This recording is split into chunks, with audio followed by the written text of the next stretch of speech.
안녕하세요. 이야기꾼입니다. 바이든 미국 대통령이 사우디 빈살만과 정상회담을 가졌습니다. 빈살만은 캐스팅 보트로서 기고만장했으며 오히려 바이든 미국 대통령에게 인플레이션과 유가 급등에 대한 책임을 떠넘길 지경이었습니다. 오늘은 바이든 빈살만 간의 정상회담에 대한 의미, 유가의 향방에 대해서 살펴보도록 하겠습니다. 좋아요, 구독, 알림 설정 부탁드립니다. 바이든 미국 대통령이 사우디와 원유 증산에 대한 공식 성명 없이 중동 순방을 마쳤습니다. 바이든 대통령은 미국 내 인권 여론이 악화되는 것을 감수하고 빈살만 왕세자를 만났는데 별다른 성과는 없었죠. 이란의 이슬람 혁명수비대, 요거를 미국의 테러 단체 목록에서 계속 유지하겠다, 이런 선물을 사우디한테 가지고 갔는데 빈살만의 마음을 얻는 데는 실패한 걸로 보입니다. 심지어는 바이든 대통령이 카슈크지 관련 인권 문제를 또 거론했다고 알려져 있습니다. 빈살만 입장에서는 관계 개선을 하겠다는 건지 말겠다는 건지 굉장히 의심할 만한 발언이라고 볼 수가 있겠죠. 오히려 빈살만은 현재 문제들 서방 세계와 미국 때문이라고 오히려 주장을 하고 있습니다. 물가 폭등의 원인이 서방 주도의 친환경 정책 탓이다. 탄소 배출을 죽이려는 비현실적인 에너지 정책 때문에 에너지 가격이 폭등하고 인플레이션이 올라가고 실업률도 올라가고 사회 문제가 되는 거 아니냐, 오히려 바이든 대통령을 닥달한 걸로 알려져 있습니다. 미국이 이란 핵 합의를 복원하려는 움직임을 보였죠.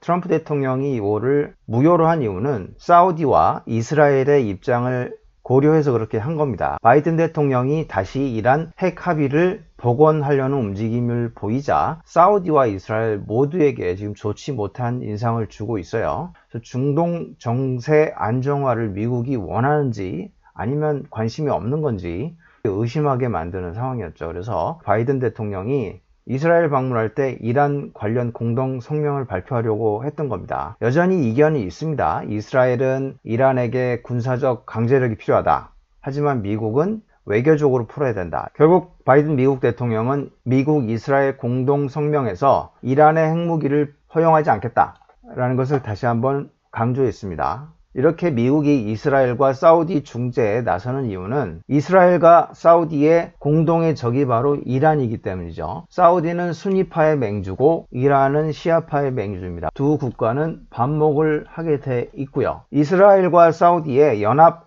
방공망 구축, 이것을 원래 미국이 원했던 것인데 그것까지는 협의가 되지 않았습니다. 이렇게 연합 방공망 구축이 되면 이란의 공격을 효과적으로 막을 수 있기 때문이죠. 미국 입장에서는 사우디도 증산해주고 이란도 증산을 해주면 참 좋겠죠. 하지만 사우디와 이란의 지정학적 경쟁 관계를 감안하면 미국은 동시에 손을 잡을 수가 없습니다. 하나만 전략적으로 선택을 해야 될 겁니다. 당연히 이란보다는 사우디가 원유 증산 여력이 훨씬 많기 때문에 사우디와 협력하는 게 맞겠죠. 그러한 국제 정세의 관계 때문에 이란의 핵 협정 합의는 딜레이 될 가능성이 큽니다. 그러나 이학군이 볼 때는 사우디 역시 그렇게 증산 여력이 많지 않기 때문에 미국 스스로 환경 규제를 완화해서 증산을 하는 게 더 빠를 걸로 보입니다. 이미 바이든 대통령은 굴복을 하고 있죠. 미국의 공공부지와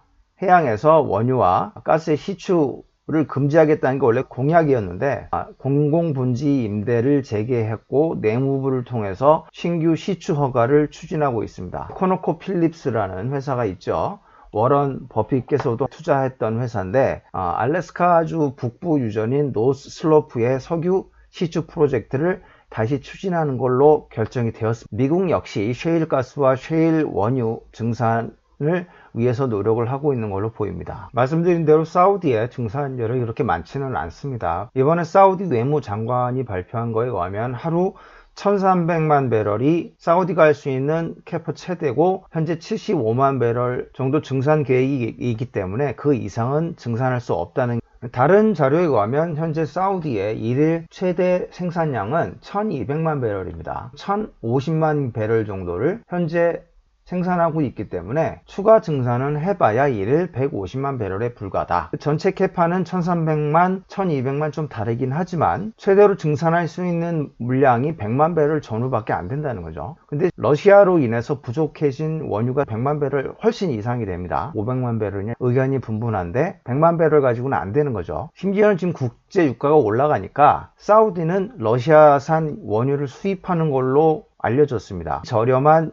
러시아산 원유는 사우디 내수용으로 쓰고 가격이 비싼 자국 원유는 수출을 하는 거죠. 만일 사우디가 증산 여력이 아주 충분했다면 이렇게 돈을 많이 벌 수 있는 상황에서 단지 그냥 미국이 좀 곤란해져라 라는 상황을 만들기 위해 돈 버는 걸 포기했을 것 같지는 않습니다. 이야기꾼이 볼 때는 진짜로 사우디가 증산 여력이 별로 없는 걸로 보여요. 지금 유가에 대한 전망이 아주 분분합니다. 극과 극을 달리고 있는데요. 모건 체이스는 7월 2일 러시아 보복 조치로 원유 수출이 만약 중단되면 국제유가가 380불까지 초급등을 할 거다 이렇게 전망을 하고 있어요. 정상회담에서 러시아산 원유의 가격 상한제에 대한 얘기가 있었죠. 러시아가 이걸 보복하기 위해서 만약에 500만 배럴을 감산을 해버리면 유가가 380불까지도 주장을 하는 거죠. 만일 하루에 300만 배럴까지만 줄이면 190불까지도 급등할 수 있다고 얘기를 하고 있습니다. 골드만삭스는 조금 낮춰서 얘기를 하고 있어요. 국제 유가가 배럴당 140불 정도까지는 오를 것이다 라고 전망을 하고 있습니다. 지금과 같은 상황이 끝나려면 멀었고 공급은 여전히 부족하기 때문에 하지만 시티그룹은 전혀 다른 얘기를 하고 있습니다. 올 연말 경기 침체가 올 가능성이 있기 때문에 브렌트유가 배럴당 65불까지 떨어질 거다. 내년에는 경기 침체가 더욱 심해지기 때문에 45불까지 떨어질 거다. 이렇게 얘기를 하고 있어요. JP 모건은 380불을 얘기하고 골드만삭스는 140불을 얘기하고 시티그룹은 65불을 얘기하고 있다. 무슨 전망이란 게 이렇게 말도 안 되게 차이가 나는 게 사실은 어떻게 보면 비이성적인 인플레이션에 대해서 아무도 예측을 못하고 있다는 것의 반증이라고 볼 수가 있는 거고 말 그대로 전망은 전망일 뿐입니다. JP 모건은 전혀 저는 신뢰를 하지 않고 골드만삭스와 시티그룹 주장한 중간 어디에서 결정이 될 거라고 보고 있어요. 이야기꾼은 이전에도 말씀드린 대로 유가의 방향은 공급보다는 수요에 의해서 결정이 날 거라고 보고 있어요. 경기 둔화가 심화되기 시작했기 때문에 공급 부족보다는 수요 둔화가 더 영향을 미칠 것이다. 미국의 에너지 정보청이 이렇게 있어요. 이번에 오판을 했었는데 EIA는 러시아의 원유 공급 감소가 하루 200만 배럴 정도이기 때문에 유가에 큰 영향이 없을 것이다 라고 올 초에 발표를 했는데 현실은 400만 배럴에서 500만 배럴까지 감소를 했고 유가가 급등을 했습니다. 신뢰도가 조금 줄어들긴 했지만 참고 삼아 보도록 하겠습니다. EIA는 2분기부터 글로벌 원유 공급이 수요를 초과할 걸로 보고 있어요. 이 파란색은 월드 프로덕션을 얘기하는 거죠. 공급이 위에 있습니다. 올해 2분기부터 글로벌 원유 공급은 수요를 초과할 거라고 전망을 하고 있습니다. EIA에 의하면 글로벌 원유 공급이 부족하지는 않습니다. 골드만삭스나 JP 모건 리서치 결과와 완전히 반대되는 결과죠. 주장에 의하면 현재 수요와 공급이 그렇게 큰 차이가 나지 않습니다. 이 자료는 오펙에서 나온 거고 증산 규모를 크게 늘리지 않은 것에 대한 설명하기 위해서 만든 자료라고 볼 수가 있겠죠. 1분기 때는 약간 공급이 부족한 게 있었어요. 하지만 2분기에 공급이 더 많습니다. 증산하지 않은 이유가 바로 이것이다 라고 얘기를 하고 있는 거죠. 하지만 3분기부터는 조금씩 수요가 늘어나고 있어요. 이 공급 규모를 유지를 하면 조금 부족하죠. 그래서 7월과 8월에 하루에 65만 배럴을 증산하겠다고 얘기를 한 겁니다. 물론 오펙의 재료이긴 하지만 공급이 그렇게 부족한 상황은 아니라고 판단할 수가 있는 거죠. 유가 전망도 극과 극이고 원유 공급이 과잉이냐 부족이냐에 대한 자료도 다 조금씩 다릅니다. 그러나 분명한 것은 6월 초 이후에 유가가 하락하고 있다는 거예요. 유가는 이렇게 이미 하락을 했는데 6월 초 이후에 원유 공급에 어떤 변화가 있었느냐? 그건 또 아니라는 거죠.